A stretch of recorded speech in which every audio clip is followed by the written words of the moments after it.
I'm just going to go straight to the point. There's many things that seem to be revealed when there's coming to a conclusion for what seems to be happening majorly in the world. And that's a very broad subject to just happen upon. But one of the things is just looking at the world from a anthropological perspective really allows an opening of the mind instead of a closing of the mind. And that's what I want to accelerate, to enhance. And talking about or going back to the other broadcast I just want to briefly talk about it, is the fact that many things happen and occur based upon, or they could occur based upon two things. And I didn't mention this, but they could occur based on two things, and that's called the response, if you will. The response, not the reaction, the response of the colonized and the colonizers. So there's a huge opportunity to recognize that recognition, if it hasn't already been recognized before, because it's a huge opportunity. It's a huge good thing to really see history, just in the history of anthropology itself, just how there's such a great golden layout for how to use the golden rules, respect one another, all the way to new avenues of how to approach evolution and ascension, and really broad unity, one mind ideas about how we're all connected constantly, because the connections are going to exist either way. So there might as well be, just to be Les Mis, the connections are going to happen either way, so there might as well be some type of connection that is based upon the truth, which is positive for evolution, and that can be done with very basic things, which is already a huge amount of change, which may not be very comfortable. But sonic healing,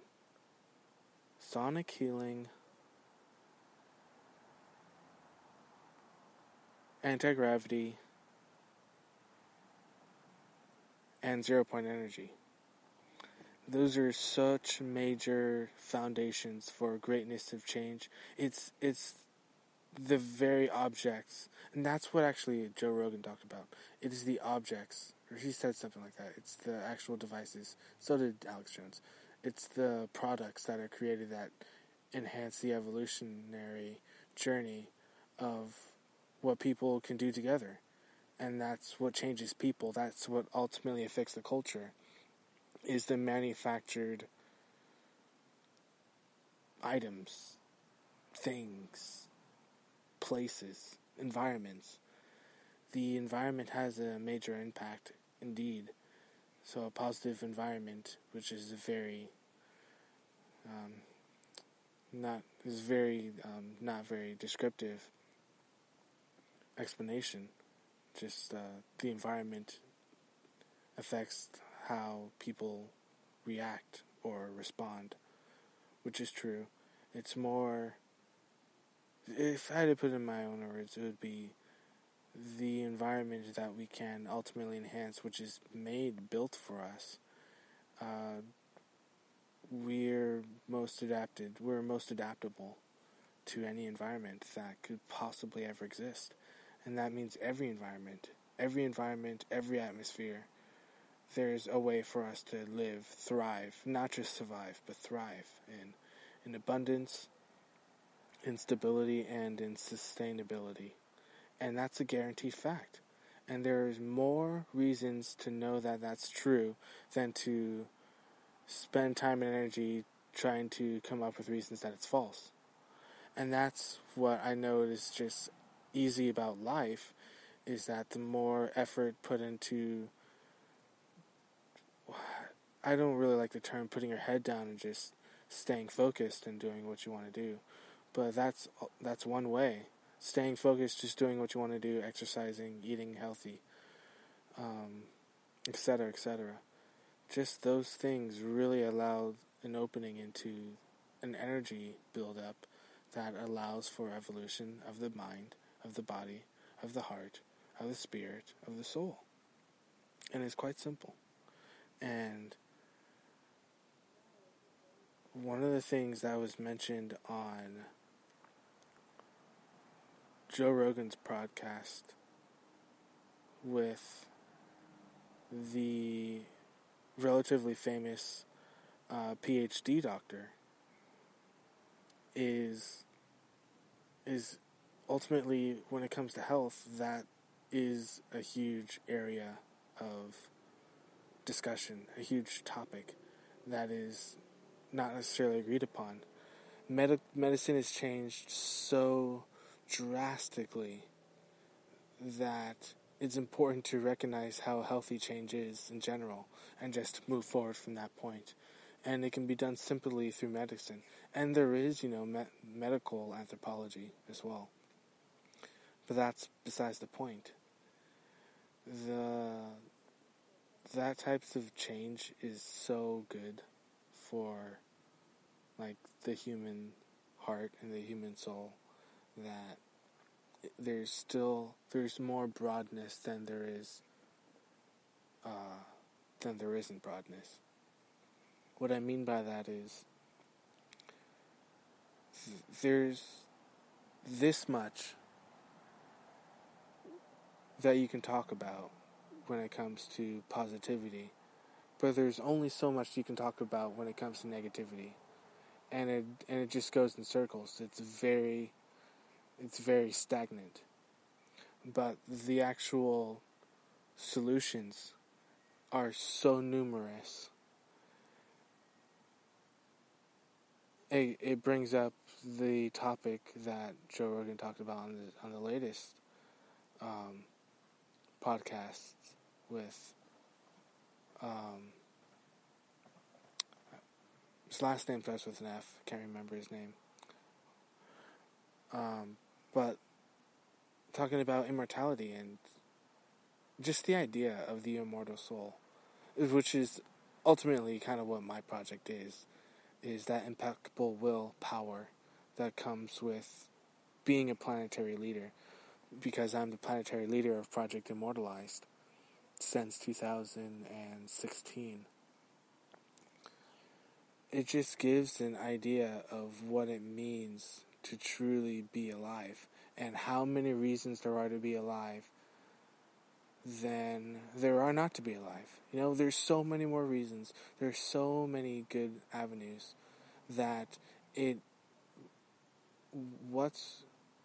don't want to say what's required, but what's encouraged is that own individual opening of the mind in terms of what can be done and what makes the self happy or what makes the self whole, and doing everything to make that possible. And everything is a very large spectrum, and it doesn't have to include the traditional way. Of course, tradition is incredible. I'm all about challenge, and I'm all about pride, and I'm all about tradition. But there's no reason that tradition should ultimately... I don't really want to get into this topic at all, to be honest, but there's no reason why tradition should cause separation in any way, shape, or form. And tradition doesn't. I would even argue that tradition doesn't cause separation. But that's a whole another subject. So, to Project Immortalized is all about willpower. And the willpower to ultimately open up the grand amount of things that can be done to improve health, to improve the mind, to improve the heart rate, to improve relationships, interpersonal and extrapersonal, personal, impersonal, public, private.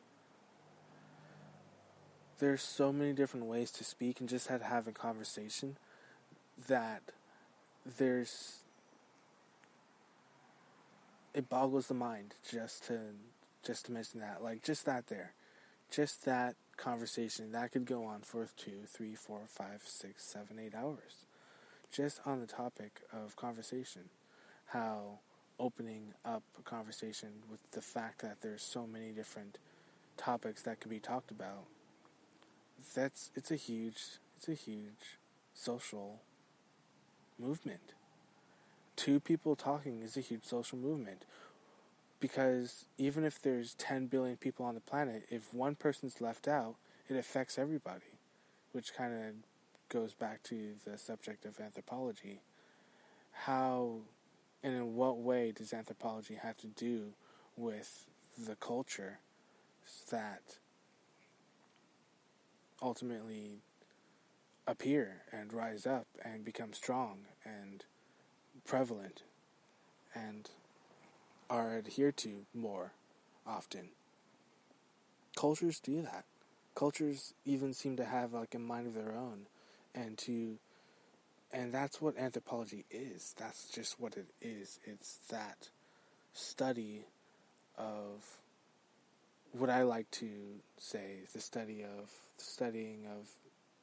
understanding, recognizing the importance of both the colonized and the colonizers. And the goodness of it, I'm putting a positive spotlight on anthropology. The goodness of it is to allow for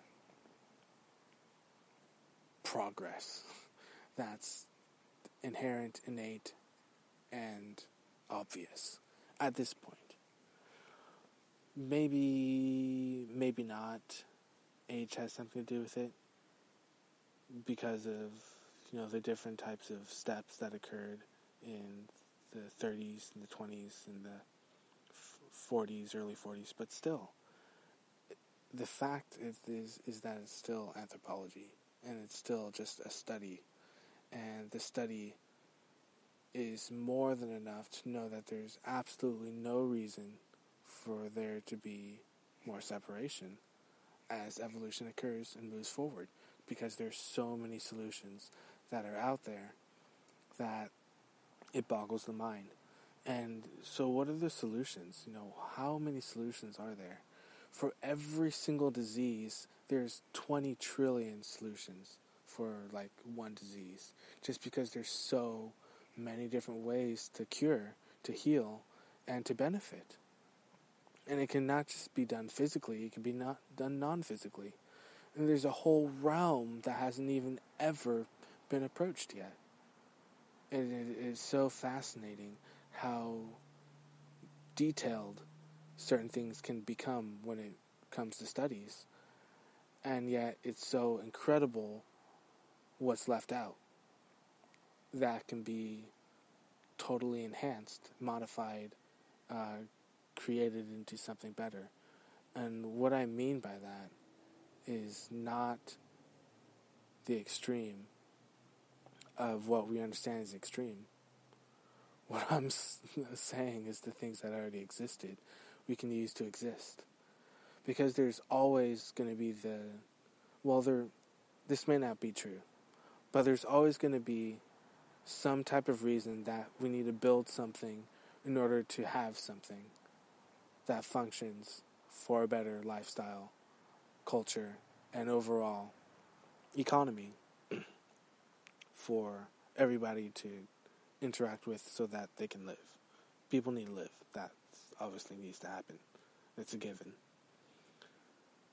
But there are things that have already been developed and already been created that's tenfold better than the current devices that we use, than the current technology that we use, than the current, for even current I would go so far as to say that it's even better than the current language that we use. There's so many solutions. It's just there's another level, and then after that there's another level, and there's another level, and there's another level, and there's no way to stop climbing, or there's no way to. Well, if you're like me, there's no way to stop climbing. What I mean to say is there's no summit, there's no peak where you could just peak and then go back down again, and then once you reach the top of that mountain, then there's no reason to find another mountain. It's just that it just keeps going up, and there's no reason to go around or to go under or through when the greatest adventure is the one reaching up.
Gravity's been in existence since the 40s, the 50s, the 60s.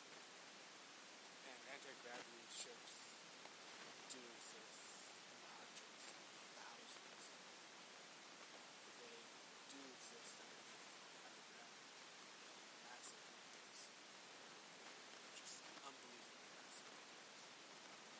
That type of engines, anti-gravity engines.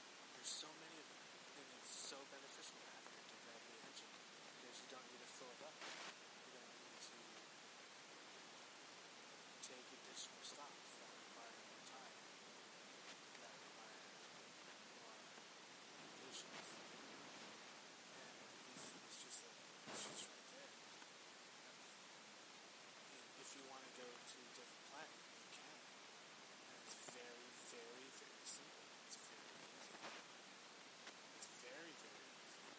It's as easy as it's easier than it sounds. I mean, there's no other way to put it. I mean, if you want to use anti-gravity to get somewhere, yeah, it's good. It's so great. There's no denying the excellence that the future, quote unquote, has for anti-gravity. It's just, I don't know what to say, because anti-gravity has been around since the 50s, and the 60s, and the 70s, and the 80s, and the 90s, and obviously since the 20th century and 21st century. So, obviously that means that it's being used, and that it is used now. Same thing with sonic healing technology. If people want to be healed, if people have diseases, if people have any type of illness, it can be cured. It can be cured. It's simple as that. Every single type of cancer, autoimmune disease, things that were thought to be incurable, they have cures. Cures exist, and it's actually been revealed now, and that's something to celebrate. That's huge. It's not even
survive ignoring everybody. That's literally counterproductive. I mean, there's obviously there's some politics, there's anthropology, and other exo factors that are in play, that are literally in play. I mean, when you think about it, the gas station doesn't stay empty. It really doesn't. There's always at least,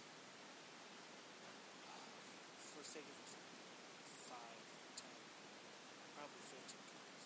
Obviously a lot more than that. There's obviously going to be cars at the gas station. So there's obviously going to be traffic coming and going. But the thing is, well, especially with advanced civilizations, and this may be just speculation, but I highly doubt it is. But it could just be speculation. This broadcast is more doubt it is, obviously. But still, just from the speculation standpoint, this broadcast is going out to other planets and advanced civilizations, like a type, from advanced civilizations type 5 all the way to type 1 billion and beyond. There's no limit to the type of civilization that can build. If there's already civilizations that have been around the galactic center more than once, then obviously they're really ancient, really advanced, not just spiritually but technologically, and then some. And they maybe, kind of, sort of, perhaps, just might have an interest in this planet. Just might have some type of interest in what we're doing. And if we're bickering amongst ourselves, that's not really important. So, what I mean to say is, since we're all working quite well together, we might as well join the community of the galaxy and really unite.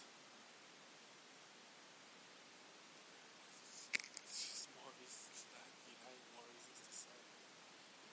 It's a true revealing of character. It's a true revealing of character. And that's what Martin Luther King was all about. So, it's pretty simple. I mean, mic drop right there. It's just that great. But still, greatness comes from within. And I want to have that be led first. I don't want to lead with anti-gravity and sonic healing and then, make trillions of dollars, like, from selling stuff that will make everybody happy, that will guarantee make everybody happy. There's no, okay, maybe there's a reason why profit,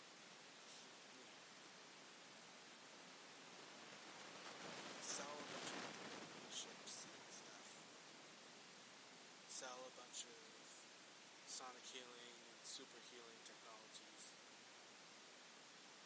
and heal everybody up, and then become rich enough to build a giant port full of spacecraft that go to Mars and Venus, have a bunch of theme parks in orbit, Xenosphere, or have real estate in the stratosphere, and have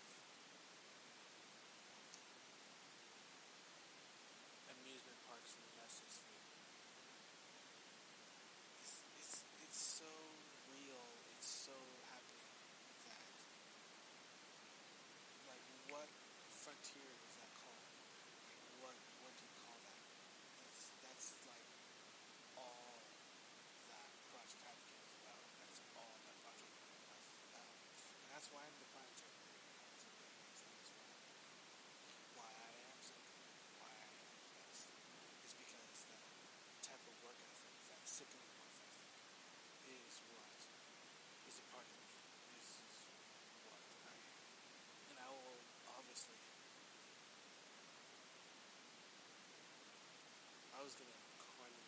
settle for greatness.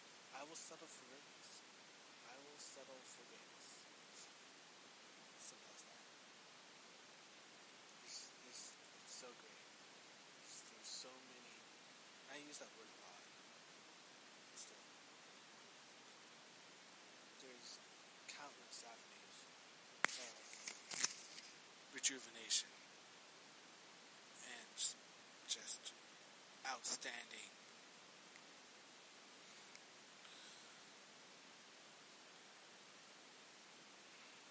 There are so many reasons to celebrate life that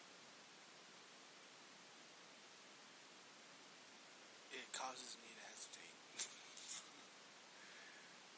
I would hesitate to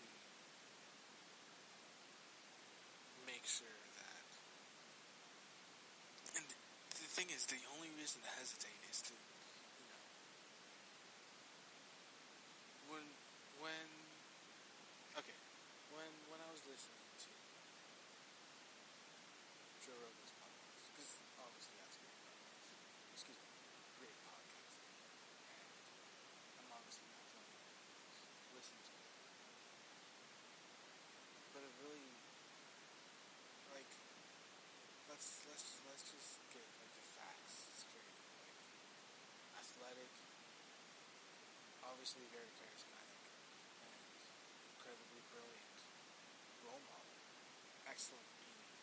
And there's been other comedians on this podcast as well. And it's just that level, that super, super high level of just like, I want to be here, like this is fun, like I am myself, and I can be myself, and I want to be something, and just that pure bliss level, that level of just absolute joy. That's what's inherent in just the persona in general, just the personification, and that's what's important in relationships, podcasting, comedy in general. And that's kind of like what it's kind of like all about. Like, or at least from a comic standpoint. And it's pretty solid.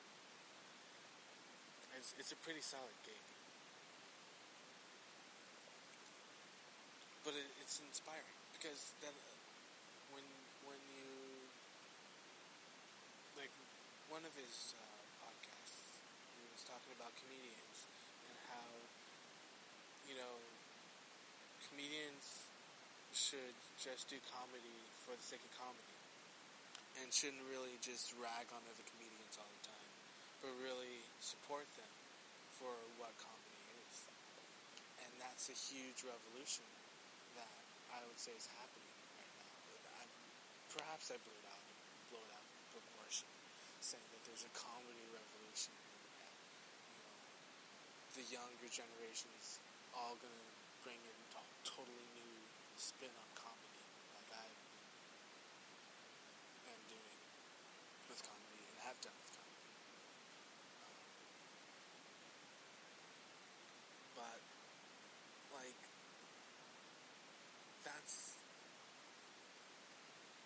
kind of one thing that comedy's all about. It's about that new innovation and that twist. And there's really, really fun aspects of it, especially when you look at these comics. It's good to be inspired by them and to build upon the empire that's already been established. And that's what's always happening. They're always ranking up. They're always getting up, always moving up upper levels, because that's what always happens. It's a strong structure. It's balanced. It's always balanced. So cheers to balance. I'm going to end this broadcast short. So this is your radio broadcast host, Christopher Bowen, on the Christopher Bowen Show. It is the 2020 8th of March, 2019. And I bid you all a good night. Lots of love. Love you all.